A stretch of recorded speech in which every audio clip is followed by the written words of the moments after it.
라이프 모델이 어떻게 미국에서 시작이 됐었는지에 대한 설명으로부터 해서 그러면서 이제 어떤 성경 속에서 발견하게 되는 어떤 하나님의 여러 성품과 여러 형상들 중에 이제 기쁨의 하나님 되신 것에 대한 것들을 같이 나눴었고요. 그리고 하나님의 그러한 기뻐하시는 형상을 따라서 사람을 사실 하나님의 형상대로 지으셨다고 하셨는데, 그랬을 때 심지어 갓난 아기까지 어떻게 성장 과정에서 그 하나님이 기쁨의 하나님이신 것처럼 기쁨이 인간의 존재에 있어서 또 인간의 이 건강한 정서나 또 심지어는 신체적인 부분이나 삶의 모든 부분에 있어서 영혼 육이 건강한 사람으로 성장해 가기 위해서 이 기쁨이 얼마나 중요한지에 대해서 그때 나눴었습니다. 그런데 이제 그 기쁨이라는 것이 혼자서 경험할 수 있는 것이 아니라 사실은 관계를 통해서만 우리가 기쁨을 경험할 수 있도록 하나님 우리를 그렇게 지으셨고, 또 뇌과학적인 연구들을 통해서도 이제 더 많이 지난 20년 동안 밝혀진 내용들이 우리가 사람의 얼굴을 마주보고 눈과 눈을 마주보는 기쁨의 관계 속에서 사실은 그 기쁨을 경험할 수 있다라는 이야기들을 나눴었어요. 그래서 그러면 어떻게 이 기쁨의 결핍이 상대적으로 많았던 사람들이 가정 안에 그런 기쁨을 경험할 수 있는 관계가 빈약했거나 혹은 뭐 산후 우울증이나 여러 상황적인 요인들 때문에 그 자녀를 출산하고 만약에 아이를 키우는 주 양육자가 엄마였다라고 했을 때 엄마가 기쁨의 얼굴을 아이들에게 많이 보여줄 수 없음으로 인해서 이 어린 아기들 안에 사실 생후 1년에서 1년 6개월의 시간이 굉장히 중요한 시기인데 이런 기쁨의 결핍이 발생하고 그로 인해서 남은 삶을 살아가는 데까지 이 기쁨의 결핍이 큰 영향을 미치게 됐을 때 그럼 기쁨을 어떻게 회복할 것인가, 그런 이야기들을 저희가 강의 마지막에 나눴었습니다. 근데 참 그 뇌를 연구하는 과학자들이 모였던 발표회에서 뇌의 다른 부분들은 중요한 발달 시기를 놓쳐버리면 그대로 고착되어서 살아갈 수밖에 없지만 이 조이 센터라고 하는 우뇌 안에 있는 전두엽에 있는 이 조이 센터라고 하는 부분은 비록 태어나서 1년에서 1년 반의 시기가 가장 많은 성장을 하는 시기였다 하더라도 성인이 되어서도 누군가 나와 함께하는 것을 진실하게 즐거워해주는 관계를 경험할 수 있으면 이 우뇌에 있는 조이 센터가 다시 발달하기 시작한다라는 것을 학계 모임에서 발표한 적이 있었고, 그리고 거기에 모인 학자들이 일어나서 기립박수를 보낸 적이 있었다라고 해요. 왜냐하면 너무나 기쁨을 경험하고 조이 센터의 성장이 우리의 존재에 있어서 또 우리의 내면의 건강과 정서적인 건강과 관계에 있어서 중요한 부분인데, 이 부분이 비록 중요한 발달 시기를 놓쳤어도 이후에 우리가 다시금 이 부분이 발달될 수 있다라고 하는 과학적인 연구 발표 자체가 굉장히 소망을 주는 그런 메시지였기 때문에 그렇게 많은 학자들이 일어나서 그 내용에 대한 이제 기립박수를 보낸 적이 있었다라는 이야기를 들었습니다. 그래서 저희가 마무리를 했던 내용이 어떻게 그러면 기쁨을 키워갈 것인가에 대한 내용들을 가지고 얘기를 했었고요. 기억하시는지 모르겠지만 기쁨의 주요 근원이 비언어적인 것들을 통해서 주로 경험한다고 했었어요. 그래서 마치 갓난아기가 태어나서 1년까지는 말을 못 알아들음에도 불구하고 약 생후 3개월부터 1살이 될 때까지 주로 아기가 기쁨을 경험하는 주요 근원은 비언어적인 것들인데, 누군가 자기의 얼굴을 보면서 활짝 웃어주는 얼굴 표정과 눈빛, 그리고 터치해주는 것, 그리고 목소리 톤에서 느껴지는 것들이 우리로 하여금 굉장히 어렸을 때 기쁨을 느끼게 해주는 주요 통로라는 것을 저희가 얘기했었고요. 그리고 이제 아이가 말 1살, 한 살 반이 지나가면서 이제 말을 이해하기 시작하죠. 그래서 언어적인 것을 통해서도 물론 기쁨을 경험하지만 주요 근원은 비언어적인 것들을 통해서 저희가 기쁨을 경험하기 때문에 어른이 되어서도 기쁨의 회복에 있어서 중요한 것이 우리가 속해 있는 공동체 안에서 그것이 학교 공동체이든 교회 공동체이든 누군가 나를 볼 때마다 정말 환하게 웃어주면서 환영해주고 안아주거나 토닥거려주고 손잡아주고 하는 관계가 있을 때 우리는 그 안에서 이제 기쁨을 경험을 하게 되는데, 그런 지속적인 경험이 반복될 때 조이센터의 성장이 40대가 됐든 50대가 됐든 60대가 됐든 성장이 가능하다라는 거죠. 그리고 또 한 가지 저희가 했던 연습이요, 감사를 통해서 기쁨을 경험하는 것에 대해서 지난번에 연습을 하고 마무리를 했었거든요. 그래서 이 감사가 얼마나 중요한지에 대해서 나누면서 감사의 기억을 떠올리고, 그리고 그 기억 안에 머물면서 어떤 감정이 느껴지는지, 또 몸에서 드는 느낌이 어떤 것인지를 같이 보고, 그리고 다른 사람과 그 감사의 기억을 나누는 시간을 가지면서 저희의 인간의 뇌는요, 이 하나님의 디자인 자체가 우리 주위에 있는 것을 보고 느끼고 증폭시키도록 디자인되어져 있습니다. 그래서 엄마의 얼굴에 있는 것이 기쁨일 때는 이 거울 신경이라고 얘기하죠. 그래서 엄마의 얼굴에 나타난 감정을 아기가 보고 그 기쁨을 경험하고, 이 아이도 그 기쁨을 엄마와의 관계 속에서 증폭시키게 돼요. 근데 만약에 주위에 있는 감정이 분노일 경우에는 우리는 분노를 증폭시키게 됩니다. 그런 경험 아마 해보셨을 거예요. 이렇게 앞 사람이 막 화를 내잖아요. 그럴 때 이제 그거에 대한 반응이 어떻게 되죠? 저도 화가 나잖아요. 그러면서 언성이 높아지면서 점점 분노가 증폭되는 경험들을 해보신 적이 있을 거예요. 오늘 하셨나 보네요. 그래서 그 공간 안에 있는 감정들을 저희는 굉장히 잘 보고 카피하고 증폭시키는 것이 인간의 뇌가 하는 굉장히 중요한 기능 중에 하나인데요. 그래서 우리가 감사를 떠올리고 그 감사의 기억을 다른 사람들과 이야기로 나누다 보면 그 안에서 기쁨이 증폭되는 것들을 이제 경험을 하게 돼요.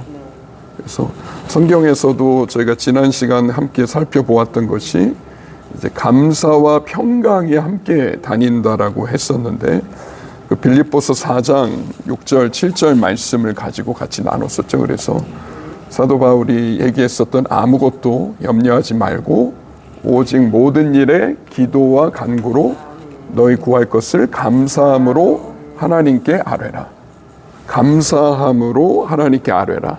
그리하면 모든 지각에 뛰어난 하나님의 평강이 그리스도 예수 안에서 너희 마음과 생각을 지키시리라.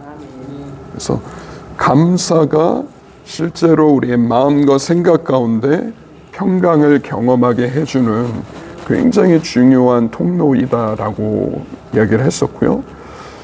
그래서 그 감사의 기억을 떠올릴 때 우리의 뇌 안에서 나타나는 중요한 변화 중에 하나가 우뇌 안에서 관계를 담당하는 회로, 이 신경회로의 스위치가 켜지는 결과를 가져온다는 걸 얘기했습니다. 지금 다 복습하는 내용입니다. 네. 네. 이미 작년에 했던 내용이라, 네. 그래서 오래전이기 때문에. 네. 그래서 그 관계회로라고 하는 부분의 스위치를 켜는 굉장히 중요한 이 통로가 감사의 기억을 떠올리거나 누군가에게 진심으로 감사를 표현하거나 혹은 누군가 나에게 감사를 표현해 주는 말을 듣거나 혹은 아름다운 자연을 보면서 감탄하거나 감상하는 이 모든 것들이 사실은 관계 회로를 켜주는 그런 결과를 가져오게 됩니다. 그래서 저희가 그때 실제로 함께 했던 연습이 있었어요. 그래서 그 연습이 이제 한 2분에서 3분 특별히 살아오면서 가지고 있는 감사한 기억들 중에 한 가지를 떠올리면서 그 기억 안에 머물러 보고 그때 무슨 일이 있었는지, 또 누구와 함께 했었는지, 무엇을 보았고 무엇을 들었고 무엇을 느꼈는지, 이제 그 구체적인 기억 안에 머물면서 그때 어떤 감정이 느껴지고 몸의 감각에서 혹시 나타나는 변화들이 있는지를 저희가 연습을 함께 해보았습니다. 그래서 이 라이프 모델에서는 사실 제가 지난번 때도 이야기한 것처럼 이 이론에 대한 이해도 중요하지만 실제로 연습을 통해서 우리가 이 라이프 모델에서 이제 관계적인 기술 혹은 뇌 기술이라고 얘기하는데 그 기술들을 우리가 습득할 때까지 지속적으로 반복해 가는 것이 이제 중요한 것들을 강조하거든요. 그래서 저희가 복습 차원에서도 저희가 한번 이걸 연습을 하면서 시작을 해보면 좋을 것 같고요. 그 전에 한 가지 제가 지난번 강의 때 또 한 것이 쉼에 대한 나눔이었었습니다. 그래서 하나님이 쉼을 중요하게 여기시는 하나님이신 것처럼 우리에게 안식일을 거룩하게 정하실 만큼 그래서 우리의 삶에서 그 쉼의 리듬을 연습해가고 놓치지 않는 것이 중요한 것을 얘기했었고요. 특히 이제 감정이 압도당하거나 아니면 스트레스를 받거나 불안하거나 화가 날 때 그 우리의 몸의 첫 번째 반응들 중 하나가 호흡이 굉장히 얕아지는 것이라고 얘기했었습니다. 그래서 혹은 이제 호흡을 되게 짧게 멈추게 되는 반응들이 나타나는데 그래서 이렇게 깊이 숨을 쉬어주는 것이 신경계 안에 브레이크를 밟아서 이 고에너지의 두려운 반응에서 저에너지의 쉼의 상태로 옮겨가도록 해주는 연습인 거에 대해서 얘기했고요. 그래서 이것이 어떤 타 종교에서 이제 명상, 호흡 이런 얘기들을 많이 하기 때문에 기독교인들이 호흡하면은 되게 거부감을 보이는 경우들이 있는데, 근데 우리의 몸을 디자인하신 분도 하나님이시고 우리에게 그분의 호흡을 불어넣어서 생기로 우리를 생명이 되게 하신 분도 하나님이시고 우리에게 숨을 주신 분도 하나님이신데 우리에게 주신 것들을 우리의 몸과 마음의 유익을 위해서 사용하는 것이 어떤 이것이 타 종교가 어떻게 보면 이렇게 빼앗아간 것이라고 할 수 있을 것 같고요. 그래서 우리가 되찾아와야 되고 하나님이 지으신 원래 창조의 질서들을 회복해 가고 우리가 그래서 스트레스 안에서 살아가지 않고 압도당한 감정들 안에 살아가지 않도록 이 연습들을 일상 안에 하는 것이 이제 굉장히 중요하죠. 근데 라이프 모델에서 이런 연습을 할 때 강조하는 한 가지 또 하나의 부분은요, 문제가 없을 때 연습할 것을 강조합니다. 그래서 평온하고 문제 없는 일상에서 이 연습들을 계속 해둘수록 어려운 상황에서 이것들을 사용할 수 있게 되는 거죠. 네, 그래서 한번 저희가 한번 이 쉼 연습하기 첫 번째 했었던 박스 브리딩이라고 하는 4초간 깊이 숨을 들이마시고 4초간 멈췄다가 4초간 내뱉고 또 4초간 멈췄다가 하는 이 한번 호흡을 가지고 저희가 한번 첫 연습을 시작해 보면 좋겠습니다. 한번 편안하게 앉아 보시고요. 한 7번 정도를 저희가 반복하겠습니다. 네. 천천히 들이마셔 보시고요. 멈추고 내뱉고 멈추고 코로 들이마시고 멈추고 입으로 내뱉고 멈추고 코로 들이마십니다. 멈추고 내뱉고 멈추고 들이마시고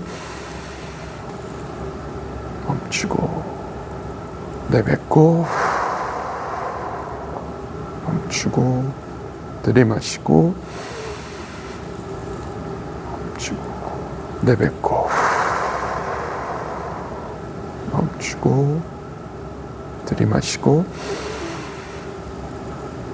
멈추고 내뱉고 마지막 들이마시고 멈추고 내뱉고.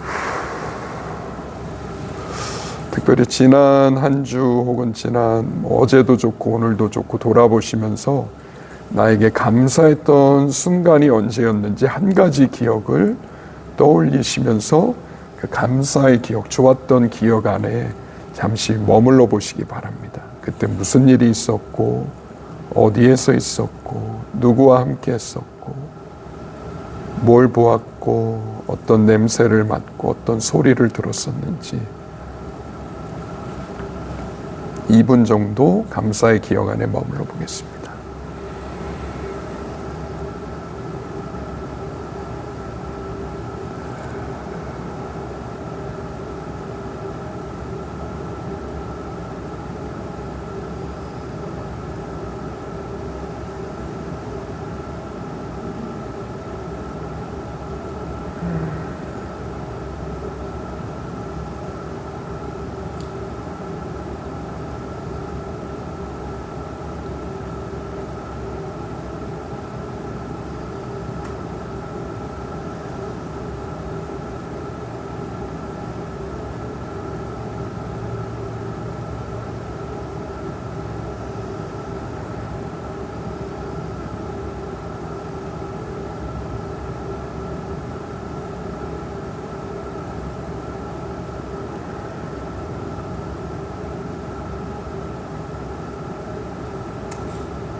그 기억에 머물 때 어떤 감정이 느껴지시는지 지금, 그리고 혹시 내 몸에서는 어떤 느낌이 드는지도 한번 보시면 좋겠습니다.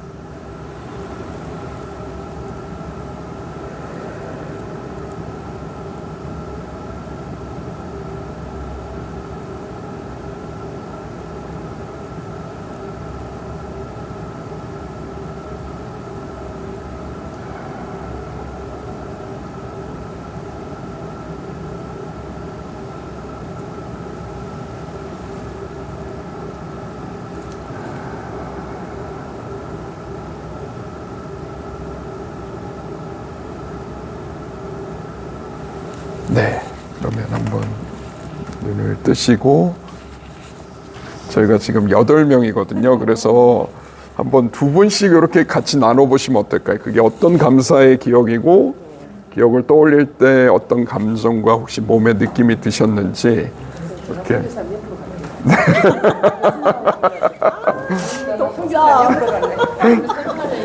빨리 둘이서 해요. 성교사님 나 옆으로 갈래. 아, 3분 하셔도 돼요. 네, 3분 하셔도 됩니다. 잘하잖아 둘이. 네. 한 분이 2분을 넘지 않도록 해주시기 바랍니다. 네. 네. 제가요. 그 블루베리 농장을 가가지고 힘들게 하루 알바 이제 바닷가 이렇게 알바를 9만 원을 벌어가지고 닭을 4마리를 산 거예요. 닭 2마리는 3마리 6만 원 그랬는데 첫날에는 알을 낳았는데 요즘 날씨가 추웠잖아요. 얘가 한 일주일 넘게 알을 안 낳아요. 그래서 맨날 쓰면서 꼬꼬야 잘 먹고 알 낳아라 이렇게 집에 이제 배추랑 이게 농사를 지으니까 주면서 어머 그런데 어저께 보니까 진짜 일주일간 안 낳았는데 애가 알을 어쨌든요 연이어서 이렇게 3개를 낳은 거예요. 그래서 너무너무 이쁜 거예요. 그래가지고 아우 너무 이뻐가지고 그걸 이제 보면서 어떻게 다느냐면 하나님의 창조 목적이 이 닭이 알을 넣고 또 새벽에 또 꽃게 올 때마다 참 마음이 굉장히 이렇게 좀 감회가 새롭거든요. 그래서 피조물도 자기가 주신 사명을 충실하게 하니까 주인이 기쁨이 되잖아요. 닭이 알을 놓는데 이제 그걸 제가 이제 저 자신이 주님 보시기에 오늘 하루도 정말 내 삶의 주인 되시는 주님께 기쁨이 돼야 되겠다는 게 너무 그 닭의 알을 보면서 아, 내가 오늘 하루도 주님의 나의 삶의 주인 되신 주님께 기쁨이 돼야 되겠다라는 그 마음이 너무 가져가지고 그 생각만 해도 너무 흐뭇하고 너무 그냥 행복한 거예요. 이제 각을 통해서 이제 저를 이제 점검하게 된 계기가 돼서 너무 좋았어요. 승기사님 저는 이틀 전에 네. 여기 경주를 지나서 이제 포항 쪽으로 갈 일이 있었는데 혼자 이렇게 운전해서 가는데 경주에서 포항 가는 그 길이 좌우에 황금 벌판인 거예요. 추수 다 끝난 벌판에 옆에 이제 개천이 쭉 흐르고 갈대밭이 한참을 이어져서 그래서 그걸 보면서 막 와 멋지다 하면서 하나님 너무 멋지다고 막 감탄하고 아름답다 막 계속 그러면서 혼자 운전하면서 갔었는데 그때 그 풍경의 아름다움에 너무 즐거웠었던 기억 떠올리면서 되게 우선은 되게 좀 몸에 편안한 느낌도 들었고 입가에 큰 미소도 지어지는 걸 경험했고 제가 성교사님한테 다른 건 아니고요. 제가 시골 어릴 때 먹던 사탕이에요. 사탕. 정말 잘 먹겠습니다. 그 사탕이요. 성교사님이나 저희 세대 때 먹던 사탕이라 눈까지 누가 사탕. 그 제가 저걸 되게 좋아하는데 어디서 땄어요. 그래서 아 성교사 오시면 하나 드려야지 하고 무덤에 넣어왔어요. 감사합니다. 맞아요. 그래서 이제 성교사님 그 MP3 듣고 개인적으로 너무 은혜가 돼가지고 그쪽을 또 같이 있고 제가 자녀가 4명이다 보니까 그러니까 조금 태어나면 너무 극성으로 신앙생활을 지금 아들 연생이가 다른 참이가 전도사인데 아들은 지금 교회를 코로나를 핑계서 교회를 좀 안 나가고 있어요. 아들 연생이. 그래서 그게 항상 제가 지금 기도하면서 이제 사랑으로 표현하고 이제 가정에 카톡이 있어서 가정 카톡에서 하는데 그래서 아들이 이제 딸들은 그래 엄마들하고 이렇게 이야기하고 풀고 이러는데 아들이 조금 내성적인 아빠하고는 많이 닮았어요. 말은 하고 싶은데 나한테 이렇게 말을 못해 엄마한테. 그래서 지금 기도하면서 좀 더 이제 조금 제가 신앙생활을 너무 교회 중심 성교도 잘 활동을 해놔놓으니까 자녀들이 이렇게 좀 소홀히 있었어요. 그러니까 교회 그러니까 엄마는 교회 가면 힘이 남아도 없는데 집에 엄마 빠지고 그런 이제 아들이 이제 그런 이제 모습을 보다 보니까 엄마처럼 극성으로 남고 싶다. 이제 아들이 딱 이제 이렇게 이제 나오는 거예요. 그래서 개인적으로 많이 기도하게 되고 기도를 심은 아들이기 때문에 그래서 이제 조금씩 이제 나이가 드니까 조금 이해는 하고는 있지만 그래도 아직까지 이렇게 이제 마음이 오픈이 안 되고 있는 좀 상황이에요. 그래서 제가 이제 기도하면서 제가 감사합니다. 나오셔서. 아유 너무 풍성해요. 혹시 시간이 더 필요하신가요? 다 나누셨나요? 여기 자리 있어.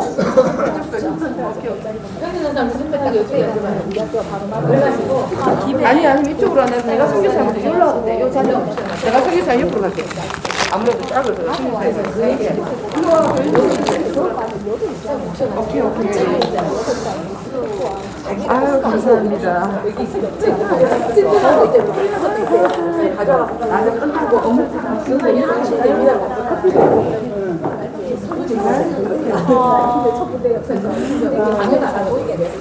진짜 좋아. 저번에 그 찍은 그 추천 책 있잖아요. 그걸 이제 하나씩 구입했어요. 커피 좀 더 드릴게요. 아니 괜찮습니다. 아니 진로를 그쪽으로 생각하지 않아요? 대화가 풍성합니다. 네. 대화가 풍성합니다. 네. 다 나누셨죠? 네. 늘 안 먹었어요. 늘 안 먹었어요. 신났어 그냥. 네. 오케이. 네. 혹시 요거를 네. 그 대화 중에. 이제 네. 네. 아니요.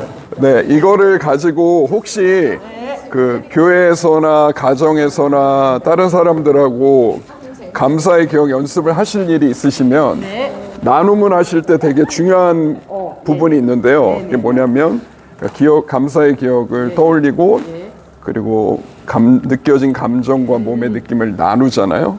그때 너무 길게 나누지 않도록 그래서 한 2분 정도 이내에 저희가 짧게 나누는 이유가 있어요. 뭐냐면 이거를 하다 보면 그 많은 이야기들로 빠지기 쉽거든요. 그러면 이제 이 운에서 좌뇌 쪽으로 넘어가게 돼요. 왜냐면 이 좌뇌가 언어의 센터이기 때문에 그래서 처음에 저희가 감사의 기억을 통해서 관계 회로의 스위치를 켜고 느끼고 나누고 하다가 이제 얘기가 장황해지기 시작하면서 이게 삼천포로 빠지다 보면 그럼 이제 좌뇌 중심으로 이게 확 가게 될 수가 있어요. 그래서 길게 나누는 게 꼭 이 연습에 좋은 게 아니고 이제 그 무엇을 나누는지 짧게 그 연습을 하시는 게 또 되게 중요합니다. 그래서 그래서 제가 이제 중간에 조금 끄는 이유가 그거고요. 한 2, 3분, 한 분당 2, 3분 나눠도 충분히 그 효과를 경험하실 수 있습니다.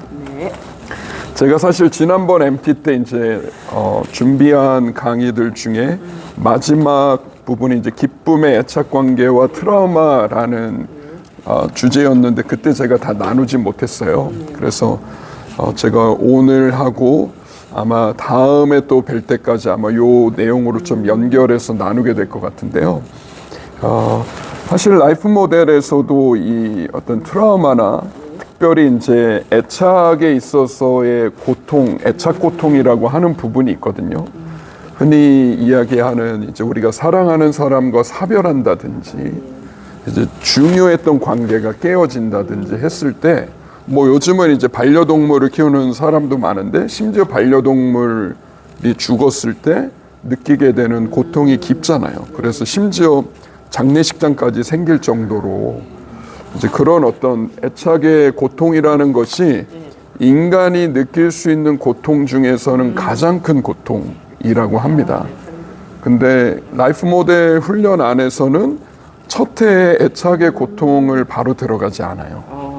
그 이유는 제가 지난번 설명한 것처럼 접근하는 방법이 고통의 기억으로 먼저 들어갔을 때 이것을 감당할 수 있는 충분한 조이 센터가 있고 기쁨의 역량이 있는 사람들은 이 고통을 감당할 수 있는 힘이 있지만 근데 그 기쁨의 역량이 너무 작은 사람들은 과거에 있었던 트라우마의 기억을 떠올리는 것만으로도 다시 트라우마에 들어가는 경험들을 하게 되거든요.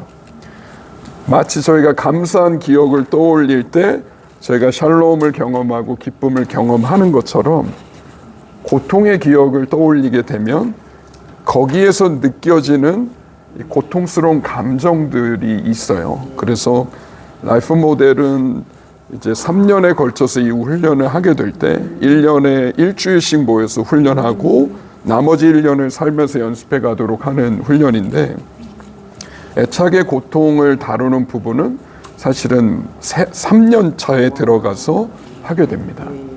그래서 사실 저희가 이 부분을 굉장히 깊이 있게 저도 언급은 하겠지만 깊이 들어가지 않는 이유 중에 하나는 그래서 저희가 아직은 이제 또 사람마다 또 그 기쁨의 용량이나 이것들을 감당할 수 있는 차이들이 있을 수 있기 때문에 그렇고요. 그래서 제가 한 번은 지마일도 박사님하고 이제 그런 얘기를 나눈 적이 있었어요. 제가 선교단체에서 그동안 20대 때부터 쭉 사역을 해왔는데 제가 한참 한국에 와서도 선교단체 사역을 하다가 이제 교회 안으로 사역지로 옮기게 된 적이 있었습니다. 그래서 그러면서 제가 지마일도 박사님한테 이제 이메일로 이제 교회에서 사역을 하게 됐습니다. 그래서 여러 가지 이제 마음의 생각들을 같이 나눴더니 장문의 답장을 이제 보내셨어요. 이분이 이제 한국에도 되게 여러 번 오신 적이 있었고 또 한국 사람들을 대상으로 어떤 세미나나 강의들을 또 단연간에 걸쳐서 하신 경험이 있기 때문에 한국에 대한 되게 많은 이해함들이 있으신 분이세요. 그래서 저한테 그때 이제 교회 가면 선교단체에서 있을 때하고는 또 다른 경험들을 하게 될 거라고. 그런데 쉽지 않은 경험을 하게 될 거라는 얘기를 하는 거예요. 근데 그 이유는 뭐냐면 뭐 교회가 뭐 잘못되거나 그래서가 아니라 선교단체는 상대적으로 젊은이들이 되게 많이 모여 있어요. 그러니까 그 젊은 세대가 중심이 되어져 있고 가정들도 자녀가 어린 가정들이 상대적으로 많은 편인데, 근데 교회 안에는 모든 세대가 다 있잖아요.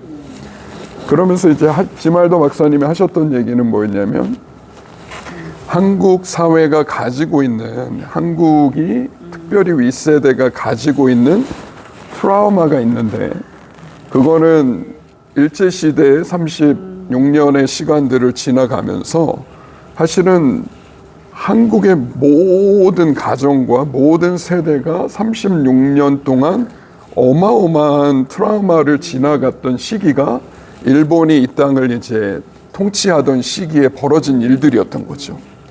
많은 사람들이 죽임을 당하기도 했었고, 그리고 이제 그 엄청난 두려움에 직면하는 삶을 매일 살아가게 됐었죠. 근데 여기서 소리가 들리네요. 그러면서 이 트라우마에 많이 이제 시달리게 되기 때문에 볼륨을 줄일까요? 이렇게 볼륨 찍어도 네.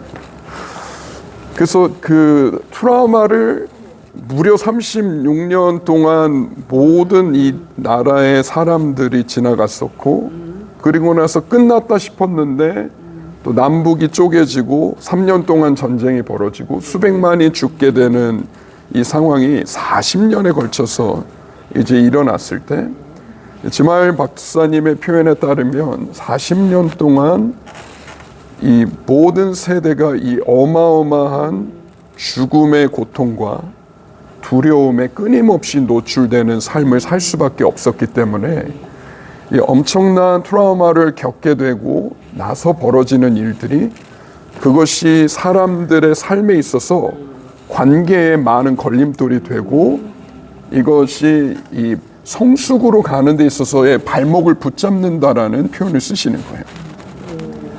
근데 우리가 뭐 사실은 그걸 직접 겪어본 세대는 아니지만 우리의 부모님의 세대나 아니면 할아버지 할머니의 세대를 보면은 사실은 그 모습들을 굉장히 많이 발견을 할 수가 있습니다. 그래서 이 어떤 공산주의에 대한 윗세대가 가지고 있는 굉장히 민감한 반응들도 사실은 트라우마의 기억과 연관되어져 있는 거죠. 그래서 그런 많은 트라우마가 있는데, 그래서 이것이 성숙한 관계들을 파괴시키게 되는데, 문제는 그걸로 인해 40년 동안 고통받았던 위의 세대가 그걸로 인해서 많은 성숙한 관계의 기술들을 잃어버리게 됐다는 거예요. 그러면 이제 문제는 뭐냐면, 그리고 나서 이분들이 부모가 되고 혹은 할아버지 할머니가 되는데 본인들 안에 잃어버린 관계의 기술들을 자녀 세대에게 그대로 대물림을 해줄 수밖에 없다는 거예요. 제가 지난번 비유로 말씀드렸던 바이올린을 연주할 수 없는 부모가 자녀에게 바이올린 연주법을 직접적으로 가르쳐 줄 수 없는 것처럼, 왜냐하면 뇌 안에 기술이 없는 거예요. 부모도 배워본 적이 없는 거고, 그렇기 때문에 자식에게 아무리 주고 싶어도 직접 가르쳐 줄 수가 없는 거죠. 근데 결국은 이 트라우마로 인해서 많은 기술들을 잃어버리게 되고, 근데 오히려 이 두려움으로 관계하는, 혹은 분노로 관계하는, 불안함으로 관계하는 이런 것들이 지배적이었던 시대를 살았던 부모의 세대가 자녀들에게 뭐를 물려주게 되냐면 운에 있는 것들을 그대로 자녀들에게 보여줄 수밖에 없는 거예요. 물려줄 수밖에 없고. 근데 이것이 한 세대, 두 세대, 세 세대가 지나가지만 시대는 바뀌었어도 부모가 받지 못한 것을 지금의 젊은 자녀의 세대에게 또 줄 수가 없는 거예요. 그러니까 시대는 이미 전쟁이 끝나고도 70년이 넘는 세월이 지나갔음에도 불구하고 가정들 안에 있는 미성숙한 관계의 패턴이 그대로 대물림되는 일들이 많은 가정 안에 진행되어져 왔었고, 교회라 할지라도 이러한 미성숙한 관계의 모습들이 교회 안에도 이제 굉장히 많이 진행되어져 왔던 것들을 사실은 저희가 다 경험적으로 알고 있는 것들이죠. 그래서 왜 이렇게 성숙하게 관계하지 못하나라는 이 말들이 사실은 우리 민족이 지나왔었던 아픈 역사와 그런 고통의 경험들하고 밀접하게 연관이 되어져 있는 거고, 그래서 사실은 교회 안에서조차 저희가 그런 많은 깨어지고 미성숙한 관계의 패턴들을 반복해서 대를 이어서 볼 수밖에 없는 이유가 사실은 거기에 있다라는 것들을 지말도 박사님이 이렇게 설명을 해주신 적이 있었어요. 근데 그 말을 들으면서 정말 그럴까 하고서 이제 교회 들어가서 이제 청년부를 맡아서 섬기고 청소년부 맡아서 섬기고 또 장년들 대상으로 한 사역들 이렇게 쭉 하면서 정말 맞구나 라는 거를 이제 사실 교회 안에서 많이 느꼈고, 물론 저희 가정 안에서의 어떤 관계의 패턴들을 할아버지 때부터 부모님, 또 부모님 때로부터 저에게서 또 자녀에게로 이렇게 가는 것들을 봐도 이제 그런 트라우마가 가져다 준 사실은 열매들인 거죠. 좋지 않은 열매들을 사실은 굉장히 많이 볼 수 있었던 시간이었던 것 같습니다. 그래서 이 기쁨이 애착관계의 기초가 되지 않으면 이 기쁨의 정체성을 가꾸기가 힘들어지고요. 대신 이제 기쁨 대신 외로움과 두려움이 관계의 표준으로 자리 잡게 됩니다. 그러니까 하나님의 디자인은 엄마와 자녀 사이에, 아빠와 자녀 사이에 기쁨이 충만해서 자녀가 이 기쁨을 기반으로 한 관계를 경험하고 그러한 성품을 형성해 가기를 원하시는 것이 하나님의 마음이지만, 그러나 이러한 트라우마들로 인해 우리의 부모님도 기쁨의 관계를 할아버지 할머니로부터 전혀 받지 못했을 때 당신들이 받지 못한 것을 자녀들에게 아무리 좋은 걸 주고 싶어도 줄 수가 없는 거예요.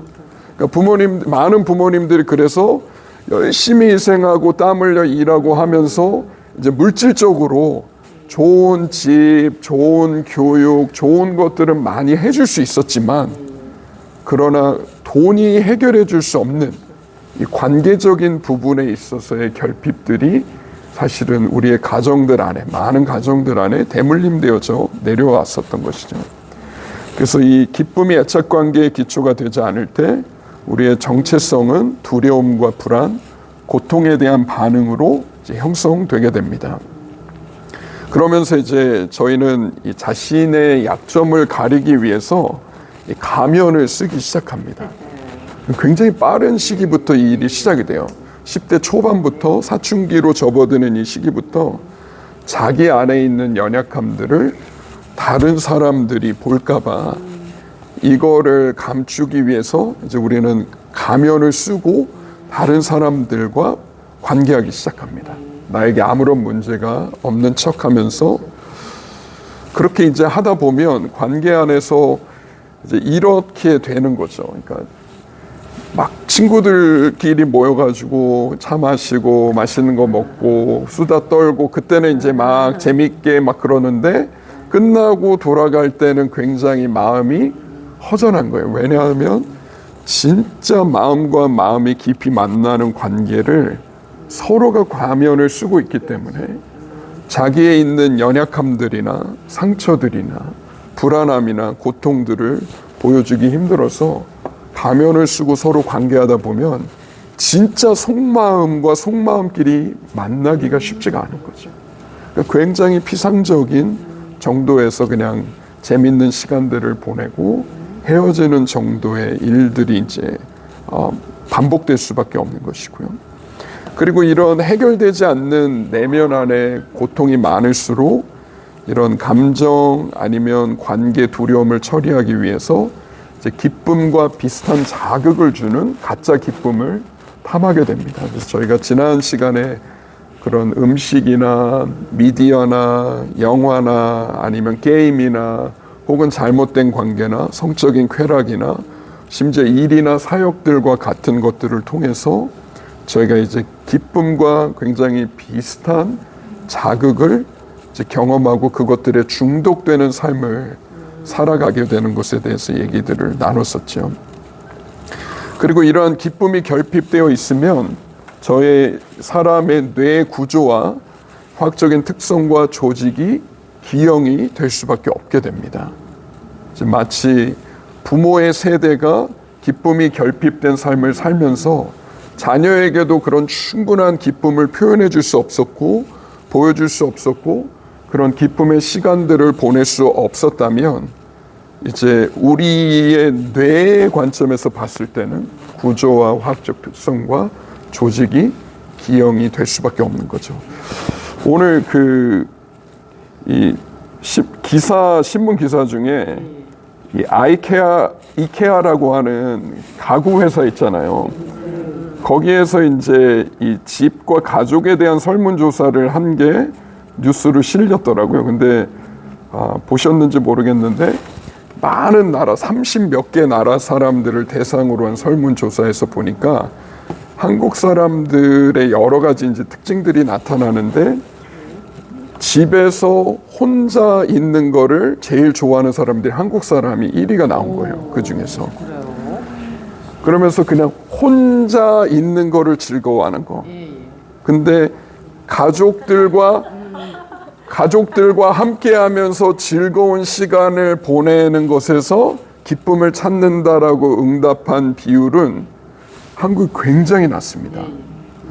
그러니까 뭐 덴마크나 이런 어떤 유럽의 여러 나라들이나에서는 30몇 프로 막 이런 비율로 응답을 했는데 가족들과 함께 즐거운 시간을 갖는 것 속에서 기쁨을 경험한다. 근데 한국 사람들은요 10%가 채 안 되던가 그래요.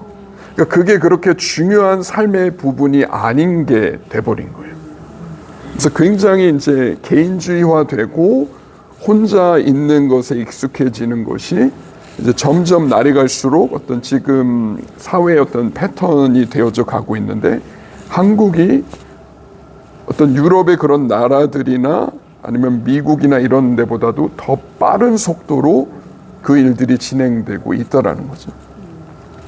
그렇다라고 했을 때는 사실은 이제 기쁨이라는 측면에서 봤을 때 이 기쁨은 혼자서 집에서 TV 보고 맛있는 거 혼자 먹고 날 귀찮게 하는 사람 아무도 없다고 해서 기쁨이 경험되는 게 사실은 아니죠. 편할 수는 있겠지만 그 조용함을 누릴 수는 있겠지만 근데 진정한 가족과의 관계를 통해서 경험할 수 있는 이 진짜 기쁨들은 사실은 이제 그만큼 상실될 수밖에 없는 부분들인데 한국 사회의 어떤 모습들이 점점 이렇게 가고 있다라는 것들을 설문조사가 물론 뭐 한국을 100% 보여줄 수는 없다라고 하겠지만 이제 그런 것의 단면을 좀 보게 해주는 내용이었던 것 같습니다.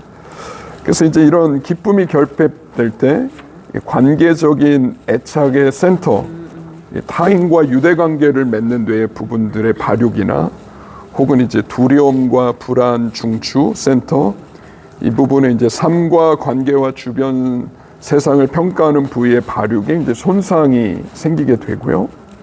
그래서 이러한 기초가 잘못되다 보면 우리의 어떤 내면 안에 있는 정체성 자체의 기형적인 모습들이 생길 수밖에 없는 거예요. 그러니까 신체의 기형은 우리가 잘 알고 있지만 사실은 우리의 정체성 안에도 이런 기형적인 모습들이 생기게 되면서 하나님이 설계하신 삶에 못 미치게 되는 결과들이 이제 생기는 거죠.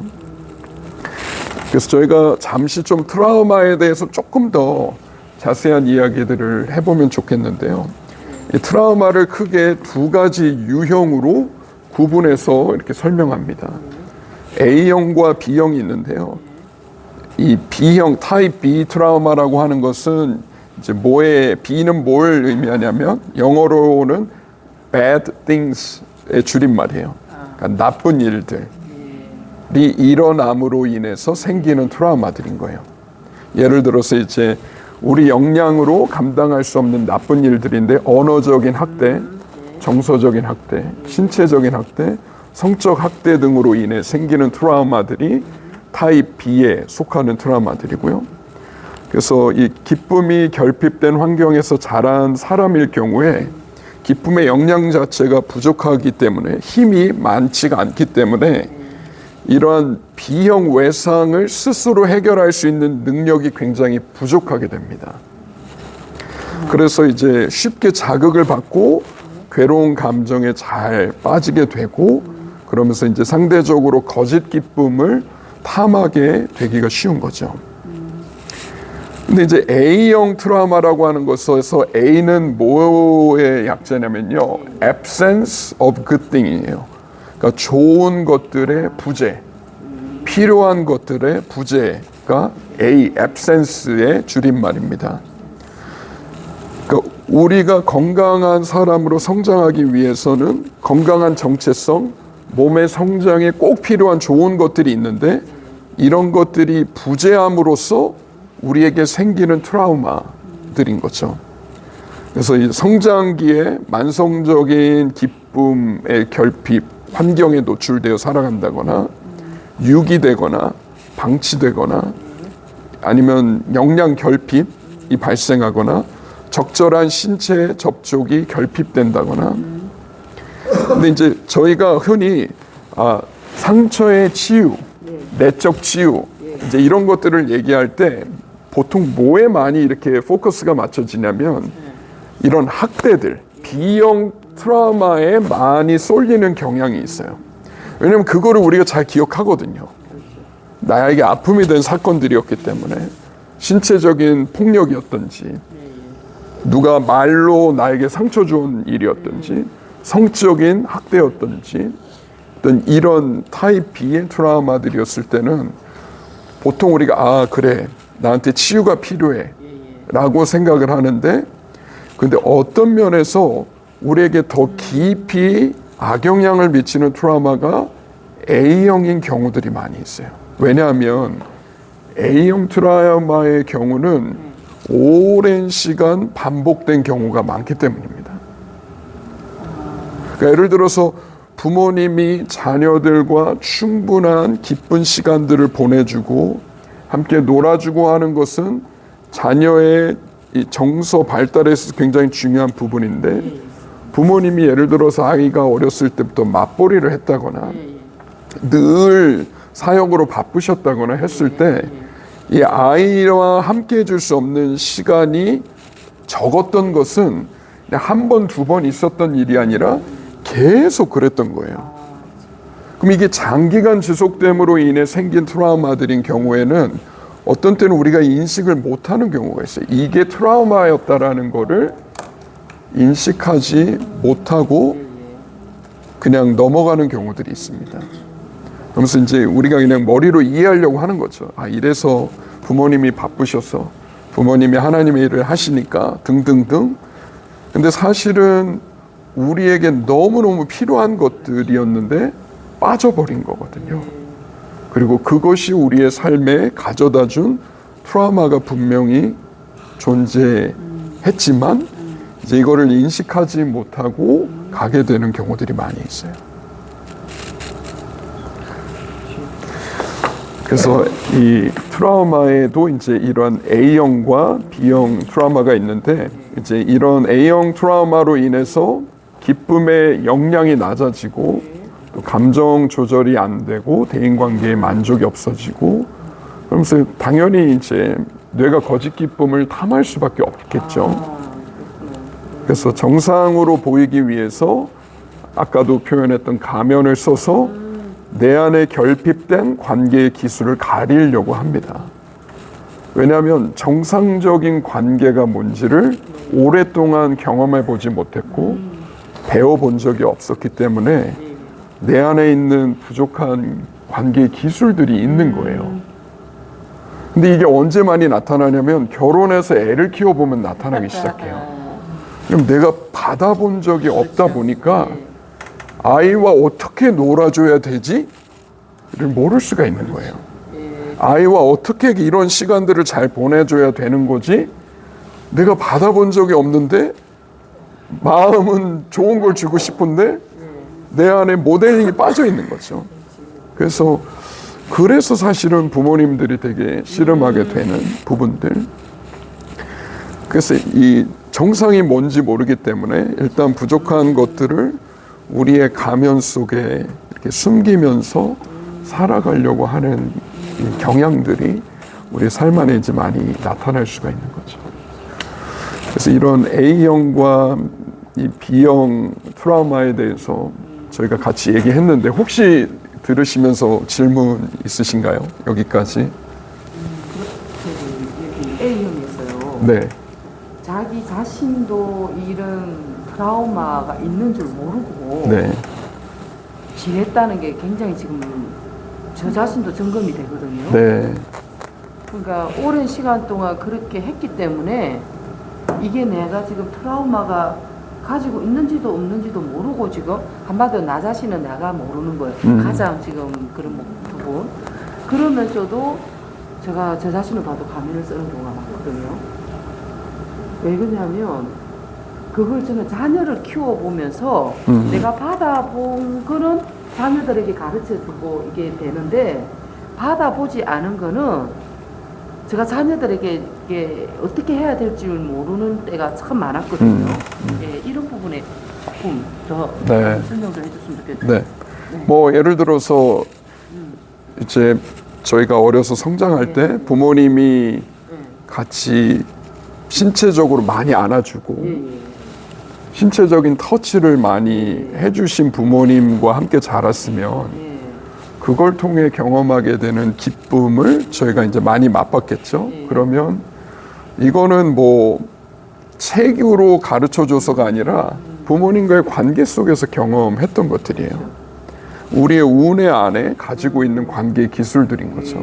그래서 성장하고 자녀를 낳아 키울 때 터치해주고 안아주고 하는 것들이 그냥 우리 안에서 자연스럽게 흘러갈 수 있는 부분들인 거예요. 그런데 만약에 한 번도 우리의 집에서는 안아주는 이런 게 없었다. 제가 성장한 저희 집도 그렇거든요. 한 번도 안아주는 거는 뭐 상상도 할 수 없는 일인 거예요. 그리고 뭐 사랑한다 어떤 이런 언어적인 표현들도 한국 가정 안에서는 굉장히 드뭅니다. 그렇죠?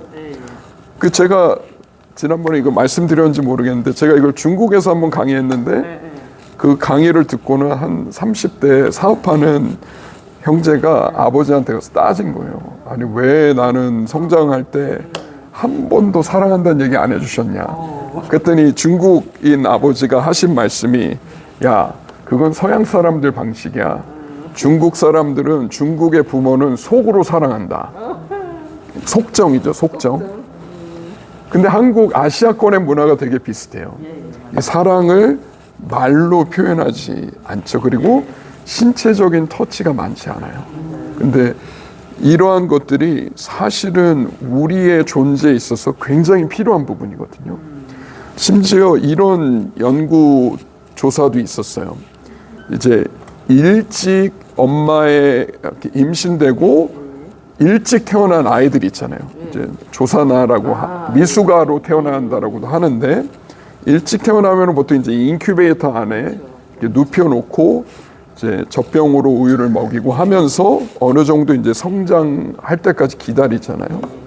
근데 그렇게 태어난 아이들을 두 그룹으로 나눠서 실험을 해봤는데 보통 병원에서 하는 방식대로 그냥 정해진 시간에 우유 먹이고 인큐베이터 안에 눕혀놓는 아기들 그리고 이 반대쪽의 아기들은요 간호사가 계속 안아주고 만져주고 터치해주고 여기에 많이 노출된 아기들 똑같이 인큐베이터 안에 있는 거예요. 그런데 이 연구를 해보니까 더 많은 터치를 경험한 아이들이 인큐베이터에서 빨리 퇴원을 하게 되는 거예요. 퇴원 날짜도 훨씬 빠르고 태어나고 나서 이 아이들이 성장해 가는 것을 계속 추적하며 조사해 보니까 터치를 많이 경험한 아이들의 발육 상태가 더 좋은 것들을 보게 된 거예요. 그러니까 심지어 이 태어나자마자 터치를 경험하는 것이 얼마나 중요한지, 그러니까 이것이 우리에게 필요하고 꼭 있어야 되는 좋은 관계에 있어서 하나님 가정을 통해 주기 원하시는 선물인데, 이런 것들이 이제 타입 A인 거죠. 부재하게 되다 보면 이것이 우리의 신체적인 발육에도 영향을 미치게 되고 정서적인 안정감에도 영향을 미칠 수밖에 없는 거죠. 네. 나이 때 고령자 분들도 좀 정서적인 부분이나 건강에 그런 것들이 좀 영향을 좀 많이 미칠까요? 사실은 성인이 돼서도 신체적인 터치를 경험하는 것이 우리에게 미치는 정서적인 안정감은 굉장히 큽니다. 네. 아기 때도 너무너무 중요하지만 성인이 돼서도 너무 중요하다고 얘기를 하죠. 그래서 하루에 뭐 6번, 7번 안아주세요. 뭐 이제 이런 것들을 얘기를 하잖아요. 약간 저는 들으면 어떤 느낌이 들었냐면 나도 이제 경상도에서 자라난 사람인데 그렇게 따지면 그 경상도 남자 부모님들은 특히 남자들은 좀 경미적인 현상들이 심각하다 이렇게 봐야 되나? 거의 그렇죠, 이렇게 그렇죠. 막 밥 먹나 그냥. 이런 거보다는 네, 갔다 왔나? 딱 하고 네, 그러면 끝. 그걸로 이제 0.1초 대화 끝 막 이렇게 해가지고 그 다음에 밥 먹으라 이렇게 해가지고 밥 먹고 막 이렇게 그러니까 이게 네, 그럼에도 불구하고 아까 그 중국 그 아빠처럼 그렇죠. 이게 뭐 그렇다고 해가지고 사랑이 없는 건 아니고 이렇게 뭐 이렇게 이런 거 사오시면은 구슬 같은 거 사주고 저희 어머니 전형적인 경상도 분이셨는데 표현을 안 해도 구슬 같은 거 이렇게 딱 주시는데 이것도 아이고 사랑하는 아들 이렇게 해서 주시는 게 아니라 그냥 이렇게 아 이거 니 해라 딱 이렇게 하고 네 그런데 그러고 보니까 참 이렇게 교육이라는 게 필요하겠는지 이런 거 좀 듣고 6번 안아보라잖아요. 네네. 저는 이 내용을 듣다 보니까 네. 이게 좀 어릴 때 관계, 이제 1대1의 엄마랑 뭐 자녀의 관계는 괜찮았던 것 같은데요. 저는 이제 저희 엄마 아빠가 많이 싸우고 결국에 이혼을 하신 가정에서 저는 컸거든요. 네. 근데 제가 2번의 이혼을 겪었는데 마지막 2번째 이혼한 남편과 다시 재결합을 하게 된 건 하나님 은혜로 그랬는데 제가 그때 뭘 느꼈냐면 왜 나는 자꾸 이혼을 하게 될까? 왜 이혼을 선택하게 될까? 생각을 해보니까요. 제가 말씀을 보다가 남편을 대하는 태도가 내가 문제가 있다는 걸 알게 되고 이것이 내가 부모로부터 배우지 못했다는 걸 알게 됐어요. 그래서 왜냐면 엄마가 아빠를 좋게 얘기한 적이 없고 남자는 돈을 잘 벌어야 되고 남자는 어떤 조건이 있어요. 엄마가 결핍된 거를 자녀들한테 계속 그렇게 얘기를 하고 또 부부싸움을 했을 때 관계를 회복하는 걸 보여주지 않았잖아요. 그러니까 저도 부부관계를 하면서 문제가 생겼을 때 이걸 어떻게 풀어야 되는지를 모르고 저희 엄마도 그걸 해결 방법을 얘기를 못 해주는 거예요. 그렇다 보니까 저는 이제 그 2번째 이혼을 했을 때 제가 이제 제 문제를 가지고 하나님께 묻고 말씀을 보다 보니까 말씀에서 제가 남편을 대하는 태도가 뭐가 잘못됐는지 말씀을 통해서 알게 됐거든요. 그렇다 보니까 이제 제가 그거 방향을 바꾸게 됐죠. 네. 그때 생각한 게 내가 엄마로부터 이거를 배우지 못했구나. 그래서 내가 매번 문제가 왔을 때 이거를 어떻게 해결하는지 내가 몰랐구나 이런 생각을 했거든요. 그렇다 보니까 지금은 남편이 경상도 남자라서 저는 서울 여자고 저는 애교가 많은데 남편은 너무 무뚝뚝해요. 그래서 혼자 있는 거 좋아해요. 그래서 그런 걸 이해를 못했는데 이게 하나님이 이 눈을 바꿔서 보게 하니까 그냥 보여지는 모습을 사랑하지 않고 그 속을 볼 수 있는 마음을 하나 주시더라고요. 행동에서 이 사람의 그 마음을. 그러다 보니까 관계가 완전히 회복이 됐거든요. 진짜 저는 하나님 은혜로 이 관계가 회복이 돼서 이런 걸 보면서 꼭 자녀의 문제도 그렇지만 저는 그래서 하나님의 부부 사역을 맡기시려는지 이거를 저는 회복하게 하셨는데 하여튼간 여기서 지금 말씀하시면서 나는 이 부부 관계에서 어릴 때부터 그거를 배우지 못했고 이렇게 됐고 그렇다 보니까 자녀한테도 대물림이 될 수 있는 부분이었었는데 제가 관계가 회복되고 나니까 아이들도 회복이 되고 이렇게 됐거든요. 네, 네. 그렇죠. 네, 감사합니다. 또 얘기 나누셔서. 네.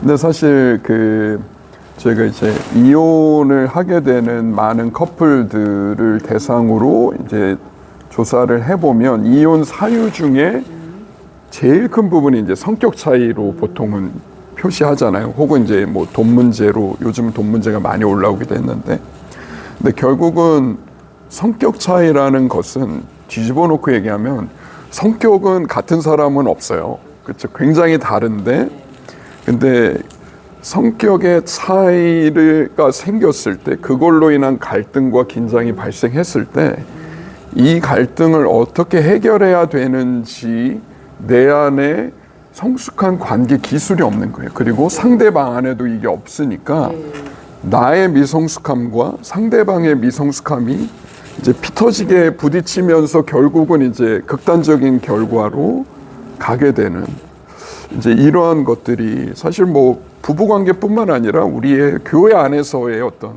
관계들 안에서도 마찬가지고, 그래서 이거는 교회 안의 이혼율과 교회 밖의 이혼율이 다르지 않아요. 근데 그 얘기는 뭘 보여주냐면 우리가 그리스도인이라 할지라도 사실은 성숙한 관계의 기술을 잘 배우지 못하고 살아가고 있다라는 거를 보여주는 사실은 통계인 거죠. 그러니까 우리에게 하나님의 말씀도 있고 우리의 죄를 용서하시는 예수 그리스도의 구원이라는 어마어마한 선물이 우리에게 주어졌음에도 불구하고 정말 놀라운 하나님의 진리가 우리의 삶 안에 기초로 놓여져 있음에도 불구하고 갈등이 일단 벌어지게 되면 지난번에 말씀드린 것처럼 나의 지식이 먼저 작동되기보다 나에게 익숙한 관계의 패턴과 미성숙한 관계의 모습이 더 빨리 돌아가는, 우리의 뇌의 좌뇌와 우뇌의 속도가 다르다 그랬잖아요. 그래서 이것이 어떤 교회 안의 현실이고, 그러면 이제 이 질문인 거죠. 그러면 이 목회자는 그럼 다른가? 신학생은 그러면 다른가?